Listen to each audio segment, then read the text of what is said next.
Well, the clouds really started rolling in at the end of this election day and shaping up for another beautiful sunset while we're still holding on to a lot of that daytime heating in the 80s down into those 60s, but we're still dealing with another dry day. By tomorrow, we'll be back up into those 80s. Seeing the temperature change over the last 24 hours, good 40-degree run from those upper 40s all the way to those lower 80s, and we're down into those 60s while we're watching those winds turn out of the northeast, keeping things a little cooler down into those 40s tonight.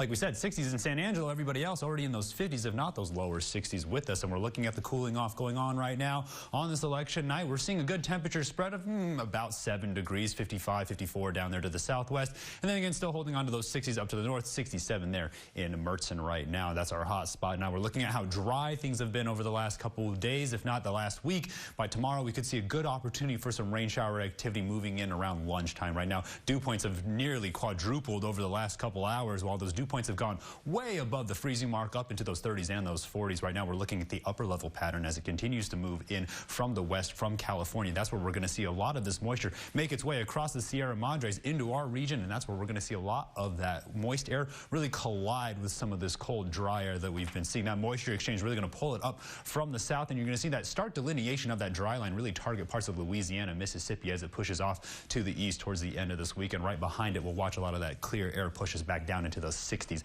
Right now, the severe weather outlook has really just been targeting parts of the East Coast, mostly parts of East Texas as well, and we're watching a lot of those severe weather alerts really expire right now while we're still watching the strong circulation really target parts of Florida. Again, this is the storm we have our eyes on when we're looking at the Concho Valley. As far as moisture is concerned, we're going to watch a lot of this snow really move in. Still across Idaho and Wyoming, watching a lot more of that southerly flow return, then get a good look at the Concho Valley. A lot of that moisture makes its way over. This is around the early afternoon on parts of the eastern side of the Concho Valley. Could see some rain. Then it starts to move its way up towards Dallas, and then we'll see a lot more of those rain showers really push in towards tomorrow morning early before things start to clear up, and then we're going to watch the temperatures sort of take their time to get back down into those 60s. We're going to move and watch this storm really push out of the way before things clear out. And so tonight, seeing those northeasterly winds really cool things down up into the 40s. Then tomorrow, another 40-degree run up into those 80s, and that should be the last hot day for a while because it's going to be a gradual cool down. By Thursday, we're still seeing those rain chances in the morning, and then we're still dealing with those afternoon clouds as we cool off into the 70s. Remember, we're still going to lose an hour this weekend, but we're warming up from those 60s up into those 70s as we begin that second week of March, while we're watching those lows go from those 50s down to those 30s and then back up into those 40s. Stay tuned. More of the break. You're watching KSAN News at 10.